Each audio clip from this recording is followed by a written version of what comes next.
Oh, hello YouTube!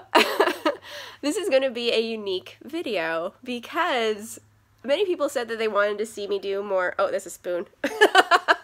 People want to see me do reading vlogs. So I'm going to try to do one. I'm not really sure how to do one properly, but I'm going to try. I figured like the best video to read for a reading vlog to start might be my inaugural vlog.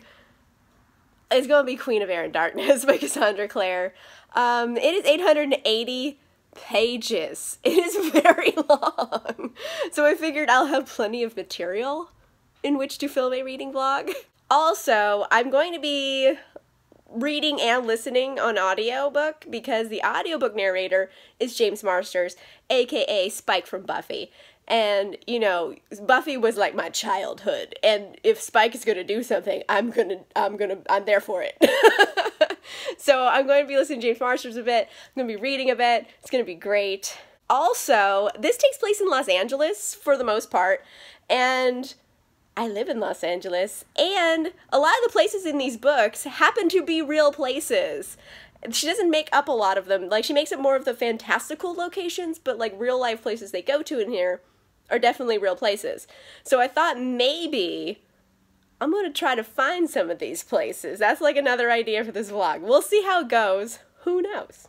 I read 128 pages so far, so I feel like that's a good start. It was like, I got to chapter 7. My cat? I got to chapter 7, and so far so good. Like, I'm nervous about Julian.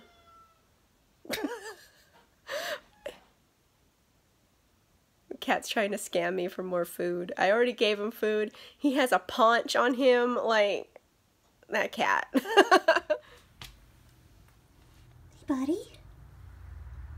Hey, remember when you liked me a minute ago? And then when I got the camera, you did that because you don't really like me? Anyway, I read 128 pages of this today, and I'm worried about Julian because he is in a bad place. And the thing is, I did predict this a bit. At the end of Lord of Shadows, you know, there's like horrible things that happen. And I was like, oh, if this continues this way, I feel like Julian's gonna be the villain.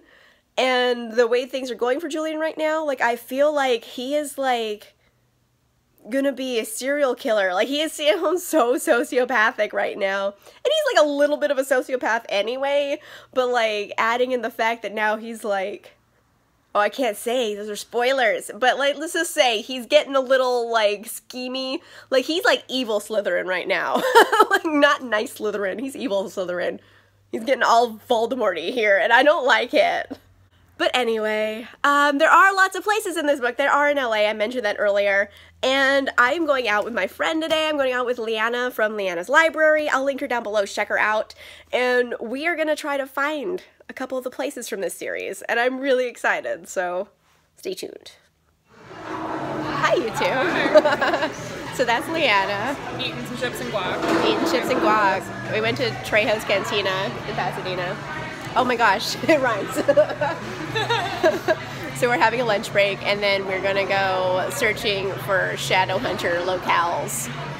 We are in downtown Pasadena, and if you've read The Dark Artifices, you know that the Shadow Market is in downtown Pasadena.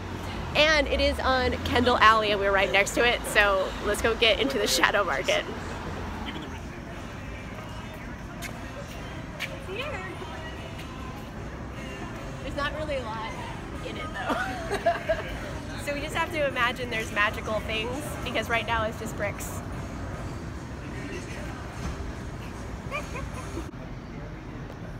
It's like a reflection. Do I look like I'm in another dimension? There's like lights, kind of, you see.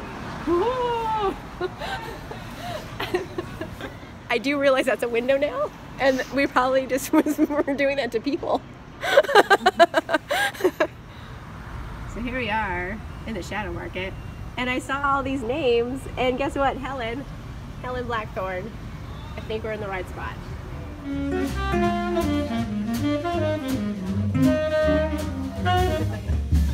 Oh, the vegan brownie is actually also gluten-free. Yay! It is an option. We are at a very fancy champagne bar. We're having water. We're having water so far. And they have jazzy tunes. And there's so, you know, because we're classy ladies. Fries. You're eating French fries with French wine. They're pommes frites. And I already forget what this is called. What is this? Pavlova. A pavlova. I got a pavlova because I watch a lot of Great British Baking Show, and they make pavlovas, and I never had one, so I got one. Hello, YouTube. It is day 2 of the reading vlog for Queen of Air and Darkness, and I have made a nook on my couch. It is made of pillows and blankets and my dog. I put pillows and blankets out for him too because we're like chilling. I am just being a sick kid reading a book because I have a sinus infection. It is the worst. I don't even know what to do with myself. Like, I know I went out with Leanna yesterday, but I was on like lots of medications to like get through the time I spent with her. Not so many medications at the moment. But anyway, I got a lot of reading done. I'm up, where am I? I'm on page 316, which is like a fair amount of reading in 2 days, except for the fact that page 316 isn't even halfway through the book. It's so long. It's 880 pages. It's like ridiculous. And like so much happens in the book. Like so much happens. I don't know what to do with myself. Also, my heat just turned on. So if you hear like a weird sound in the background, it's heat. But so long. And they've gotten to like so many places and so many things have happened that it's just like, how is this all one book? And like normally at this point of a book this long, I get like complainy because it's like, get to the point already. But the thing is, this book has so many points it's making. So like, I don't necessarily feel like I'm burdened with it being long, if you know what I mean. Like, I know it's long. Oh gosh.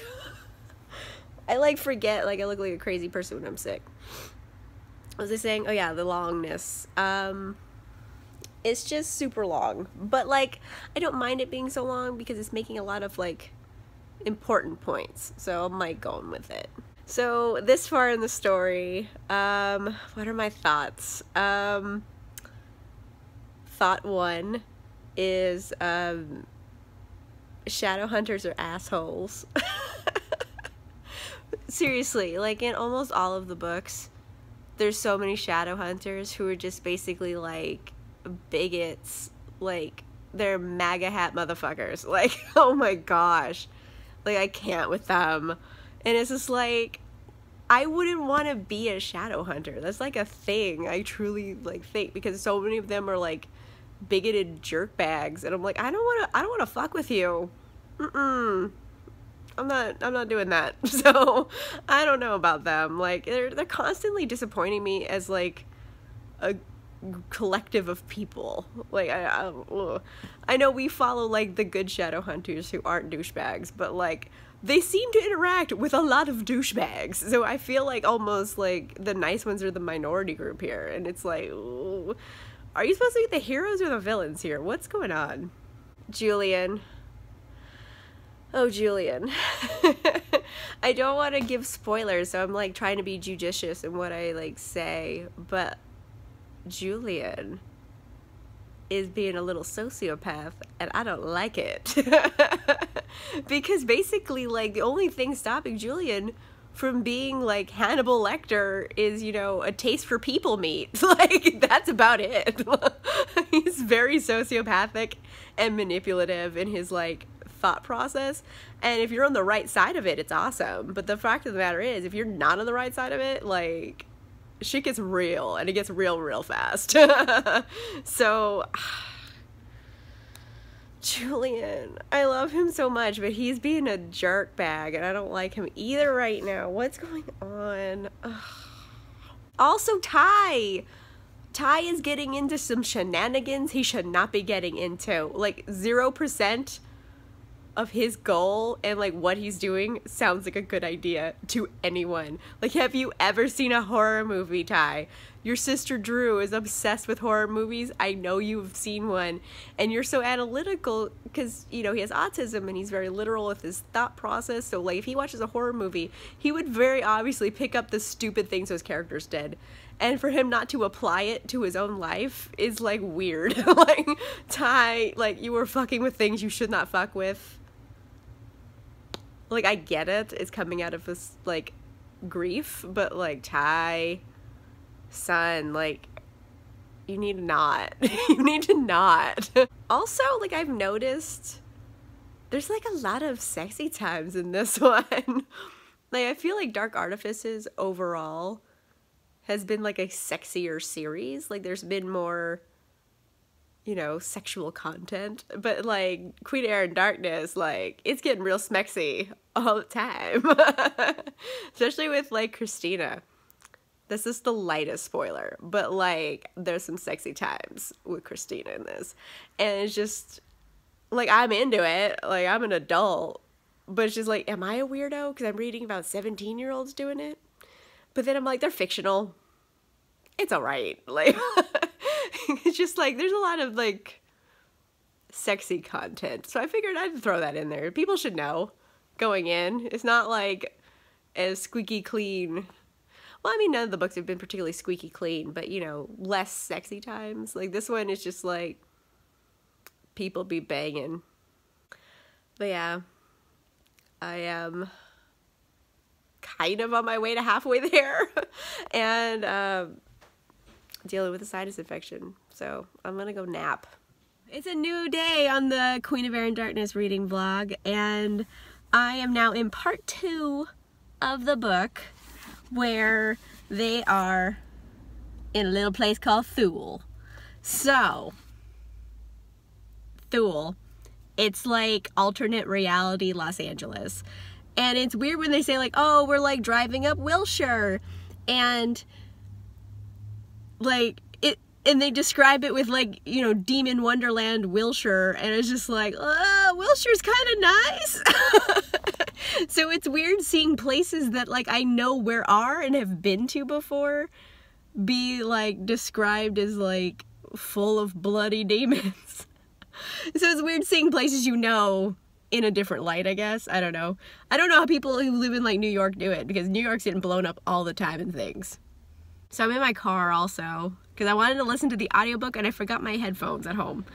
And there's nowhere else to go because I'm at work and it's my lunch break. And it's been raining for like the past week, and now today it's like surprisingly warm out. Like, I've spent like the last week with it being like 60 degrees max and pouring rain, and now all of a sudden it's like 75 degrees out.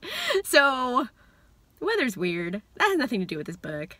Also, is it just me, or every time you read the word Thule, you think Zool? So like, every time I read it, I'm like, there is no Dana, only Thule.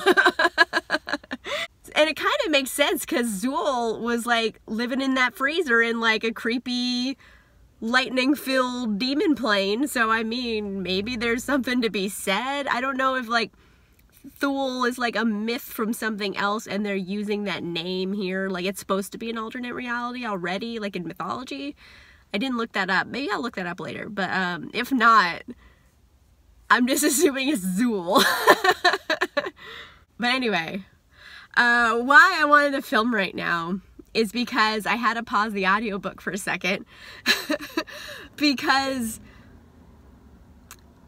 slight spoilers, Emma and Julian are in Thule, which is an alternate reality, and they get sexy with each other. Oh my goodness. Like they've done it in like every book of the series, so it's not like weird that you know they're gonna do it in this book because they've done it a bunch, but like it is quite the scene. And I was like, James Marster, stop reading me sexy stuff. Like, my cheeks were so red. Which is weird because, like, I read smutty books all the time, but I don't have James Marsters read me smutty books. So, like, I had to take a minute and, like, compose myself. But yeah, it's quite the scene.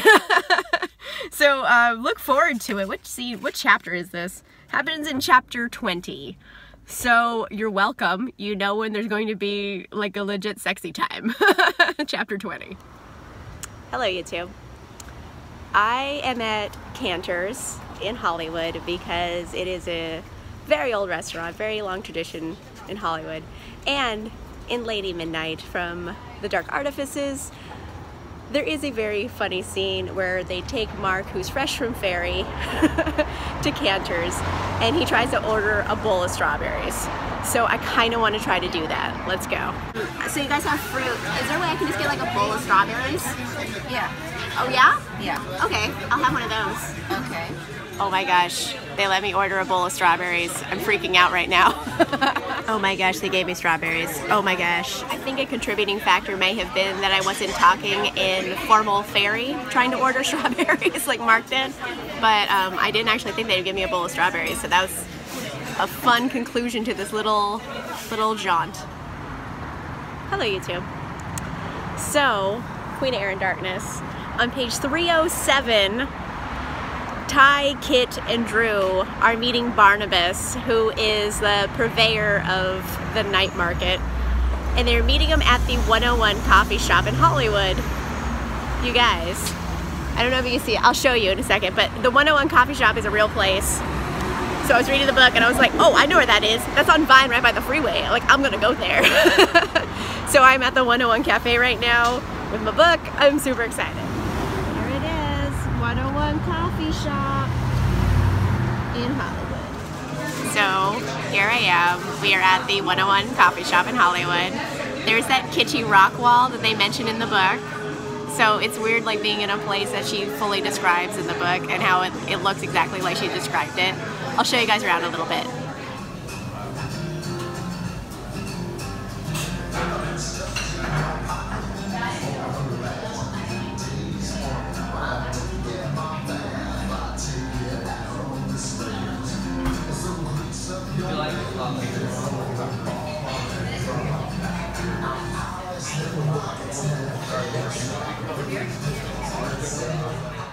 Hello, YouTube. It is very early in the morning. I just got out of bed. You can hear that static in the background. It's not static, it's rain. It's like a fucking hurricane outside. And the thing is,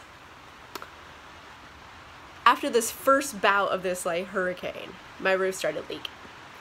So we had a roofer come and we paid like $11,000. And he pulled off the roof, says he's gonna replace all of it, and he put down waterproofing, and it's just like, it's raining inside. It's just like so many leaks. It is 7 in the goddamn morning. Why? It's a Saturday. I still have a sinus infection. I don't feel good. It's raining. My roof is leaking. I think the polar vortex that hit, like, you know, the Midwest, where like everything literally froze crazy. There is a vortex that comes through Los Angeles, but for us we just get a hurricane instead. So I mean, it's different. I'd rather have a hurricane than a freeze, I guess. I don't know, but it's bananas out there. But I've been reading Queen of Air and Darkness too, but right now I have to go like put bowls out. So, more on that later. Look how far up the rain is on the tires. I mean, maybe that's not a big deal, but like, this is California, homie. It doesn't rain here. Look at that. So, I was gonna film more content today. I was gonna go out to Malibu because there is a place in the Malibu Mountains called the Sarah Retreat, and it is what Cassandra Clare based the Los Angeles Institute on. And I wanted to go there and like film a bit because I always thought it was weird that the Institute, you could see the ocean and the desert at the same time, because I was like, where does that happen in, oops, sorry, I thought I started another leak. Where does that happen in Los Angeles? And apparently there, it happens in the Malibu Mountains, but the Malibu Mountains caught fire not long ago. So there is a very high potential for mudslides. So I'm not going to drive up a mountain in a hurricane with mudslides. Follow me on Instagram because I will go eventually and put some pictures up. What else? I was also trying to go to the Santa Monica Pier today because, you know, like the end, sorry, slight spoiler, end of Queen of Air and Darkness happens on the beach. So I was like, oh, it's going to be so cute. And it's pouring rain at the beach. And, like I was going to go ride the Ferris wheel because, you know, in the beginning of Lord of Shadows, Juliet and Emma are hunting a demon on the Ferris wheel at Santa Monica Pier. So, like, I had shit to do today. I had plans. And none of them are happening. And I still have a bad sinus infection. Like, it's really bad. So bad, in fact. Like, I went originally, they gave me antibiotics. And then I go back for my checkup. And my doctor's like, well, you're still really swollen. Here, take prednisone, which is a steroid to get rid of swelling, but it also tanks your immune system. So basically, my sinus infection came back with a fucking vengeance. Like, cut to me in the emergency room thinking my eyeball, like this eyeball, was literally gonna explode out of my head. Like, that's where I was. Like, there was so much sinus pressure, I thought my eyeball was going to explode. So, like, I was in the hospital for a headache, and I felt like a wuss. When the doctor looked in there, he's like, no, it's bad. And I was like, oh. He's like, yeah, I'm gonna put in a consult. You might need surgery. So, I've been having a rough few days. Okay. I'm gonna go do another leak check on my roof, and then I will talk more about Queen of Air and Darkness. It's a new day. It's still raining, but the roof is not leaking now. My poor boyfriend was up on the roof all day putting like every tarp we could find down, but it's not raining in my house. It is still too rainy to go film what I wanted to film at the Institute and at the pier, so it's just not gonna happen. I've made my peace with it, but I have finished Queen of Air and Darkness, so let's talk about what happened. This is my fork, because your girl is eating red velvet cake for breakfast. I am a champion. I think the last thing I talked about was Thule, aka Zool. And now that it's over, I didn't know reading 880-page book I was going to enjoy it, because like, you guys have seen me bitch about that before. Like, 880 pages, ain't nothing that has to be that long. It's a crazy amount of pages for a book. But like, I felt like, hold on, cake break. I felt like all of the pages were actually important because there was a lot of like side plots. So the side plots. There's this whole thing with Kit and Ty, and sometimes Drew. And then there's this whole other character named Ash who's introduced, who's going to be very important, I feel like, for the next series that she's writing. And that was the thing. Like, all these side plots that were in there, I felt like they were important because it was like going to be important later. So like, I was like, okay, I'm like getting like the backstory of this new series that's going to come out. So I was like okay with it. The only problem with having all of these pages and all these like loose ends at the end of the book is that Cassie Clare, she likes to leave these Cassie Clare level cliffhanger endings. She does me wrong a lot with this. And it's no different here. Like, the ending, it's big. Like, the last line of this book is such a cliffhanger. And like, okay, wait 3 years. Maybe you'll find out what's going on with that. And I'm like, I have to wait so long to find out. I'm just gonna eat my feelings. I also, like, the last thing I really want to talk about with this book, I don't know if Cassandra, I don't know if this is an issue for anyone else, but does it feel like to anyone else that she's kind of forcing diversity? I say that because it's like every character in this book is part of like the LGBT community, and while that's great, I appreciate the representation, it's just like, why is everybody like kind of bisexual? Is it like a thing here, or is it just because like, oh, it's Los Angeles? And I'm like, I don't know. However, there is like some good poly rap, and I haven't seen like a polyamorous relationship in like kind of anything before. I don't think I've seen it in adult books and or YA books, especially not YA books. So there is a poly relationship, and it's not really a spoiler to say that because it's been like going on for a while, like hints, and it's like Christina with Kieran and Mark, and like every part of my being is just like, yeah, you go, Christina, you get in that fairy sandwich. Like, I'm very excited for her. But it's just also like, why is everyone kind of bisexual? Like, there's a weird thing with Ty and Kit where like something's kind of going on there, like an attraction, and I'm like, why is there an attraction there? Like, I don't know. It felt like odd that like everybody is like having a weird, well, not weird, having a unique relationship with their sexualities. And it's like, not that I was like assuming this book was going to be heteronormative, it's just, it's like, why is everybody like on the same wavelength? Like, the book's not about that. So I don't know. I'm like, is it like trying to force the issue, or is it just something that happened? And I need to eat this. It's just been holding it on my fork. But in the end, I genuinely really loved the book. It had a lot of stuff I liked in it. It had stuff I loved in it. I'm excited it's setting up a new series, and I really think like I've hit my stride with Cassandra Clare books like going forward. I feel like her writing and my reading taste is very similar now. Before it wasn't. Like I did not like the early Mortal Instruments stories, or really the late Mortal Instruments stories either. But like her other series are very good, so I'm excited. Anyway, okay, so I can go eat more cake. I'm gonna wrap this up. Let me know in the comments down below, have you read Queen of Air and Darkness? If so, what did you think? Are you totally into it like I am? Can you not wait for the next series to come out in like 3 years, which is like a terrible long time to wait? Let me know in the comments down below. If you like this video, make sure you give it a like, and if you want to see more videos, make sure you subscribe. And I'll see you guys soon.